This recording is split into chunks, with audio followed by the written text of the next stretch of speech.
Salut mes petits Rennais, salut mes petites Rennaises, vous êtes bien dans le premier épisode de l'agenda. Le concept est on ne peut plus simple. Chaque lundi, je viendrai vous présenter les événements à ne pas manquer à Rennes cette semaine. C'est parti. Expo. On commence avec un petit coup de cœur perso. Dans le cadre du festival Teenage Kicks, deux artistes réunionnais, Kid Creole et Boogie, viendront s'occuper de la façade de l'Antipode afin de proposer leur univers. On vous met à l'écran des images de leur travail, pour que vous puissiez vous faire une idée, mais le plus simple est encore d'aller les voir travailler directement dans la progression de leur travail, et c'est du 2 au 5 septembre à l'Antipode. Et c'est bien évidemment gratuit. Ensuite, on vous parle d'une exposition qui se tiendra jusqu'au 29 septembre au Musée des Beaux-Arts de Rennes. Cette exposition vous propose une réflexion autour du féminisme et de l'art. Et pour tous ceux qui ont soupiré quand j'ai dit le mot féminisme, je vous invite à quitter directement cette vidéo. Cette expo vous permet donc non seulement de profiter de grandes œuvres de la peinture, mais surtout de cogiter sur un sujet on ne peut plus actuel. Pantoufles! Oui, je sais, ça surprend, mais la soirée dont je vais vous parler l'est encore plus. Tenez-vous bien, le 7 septembre au Café des Champs Libres aura lieu la première soirée en pantoufles. Alors oui, moi-même j'étais un peu genre...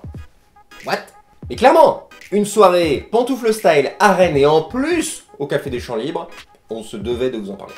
Bon alors par contre, je n'ai pas beaucoup plus d'infos à vous donner. Je sais pas s'il y aura la team mocassin, la team claquette chaussette, je sais pas. Ça, me demandez pas, je sais pas. Du coup, tout ce que je peux vous dire pour l'instant, c'est que ça se tiendra le 7 septembre au Café des Champs Libres de 18 h à 1 h du matin. Concert! Et là, clairement, il y en a pour tous les goûts. La première soirée est pour nous l'occasion de vous parler du MEM et du Magic Mirrors. Le MEM, c'est une nouvelle salle de concert qui vient d'ouvrir à Rennes. Et justement, pour leur soirée de rentrée, ils vous proposent une réunion d'artistes de musique électronique. Déjà dans le line-up, on a Fellegrine, qui sont deux artistes issus du groupe C2C, que j'ai déjà pu voir sur scène en festival. Et c'est un des trucs les plus incroyables que j'ai pu voir sur scène. Ensuite, on a DJ Netic, qui est un DJ rennais, à qui l'on doit de nombreuses collaborations, notamment à Rennes, et notamment la compile Rennes City.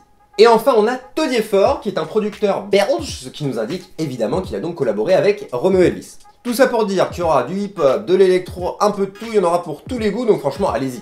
On récapépète, c'est le 6 septembre au même, de 20 h à 3 h du matin.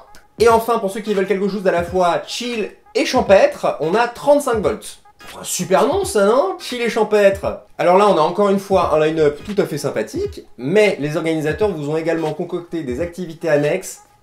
Vous n'êtes pas prêts. Tenez-vous bien.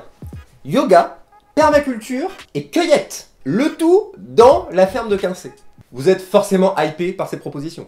Je sais pas vous, mais moi, l'idée d'un open air avec de la musique électro et des activités écolo, ça a l'air lourd. Si vous arrivez avant 15 h, c'est 5 €. Si vous arrivez après, c'est 10. En vrai, ça passe. C'est donc le 7 septembre, de midi à minuit. Bon, du coup, si vous faites l'événement du 6, l'événement du 7, pour le dimanche, prévoyez une activité simple, une petite balade, je sais pas ce que vous avez en tête. Brocante! Et oui, vous la connaissez, elle est de retour, elle aura lieu le 8 septembre, il s'agit de la braderie du quartier de la Touche. Si vous y allez, celui ou celle qui ramènera l'objet le plus improbable gagnera... Je sais pas, mettez la photo en commentaire, on verra, on s'arrangera après. On se quitte avec la question de la semaine, merci. Marine nous demande combien mesure la rue d'Entrain. Aucune idée. Merci à toutes et à tous d'avoir regardé ce premier agenda du petit Rennais, on espère qu'il vous aura plu, n'hésitez pas à le partager, à mettre le petit j'aime, vous connaissez, et mettez-nous également en commentaire vos questions de la semaine, on essaiera d'y répondre avec talent la semaine prochaine, lundi prochain. Bisous.